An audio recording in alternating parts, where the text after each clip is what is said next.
नागपूर देशपांडे लेआउटमध्ये राहते। मला PM स्वनिधी मोदीकडून मिळालेलं लोन आधी 10,000 मिळालं, त्याच्यानंतर मला 20,000 मिळालं। मी हे माझ्या पार्लर बिझनेससाठी सुरू केले, त्याच्यासाठी घेतलेलं होतं। ठीक आहे, त्यासाठी मी भारत सरकारची आभारी आहे। माझे नाव देविका जागेश्वर कनोजकर, माझं राहणं देशपांडे लेआउट नागपूर।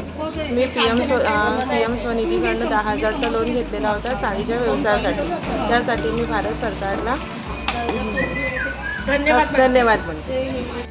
मी प्रशांत मारुतराव धोटे, राहणार Deshpande layout, plot number 286 Nagpur. माझ्या दाबिलीचा व्यवसाय असून मी प्रधानमंत्री स्वनिधी ह्या योजनेचा लाभ घेतलेला आहे, 10,000चा, 20,000चा। आणि माझा व्यवसाय वाढवण्याकरिता मला आणखी मदतीची आवश्यकता आहे, करिता मी भारत सरकारच्या आभारी आहे।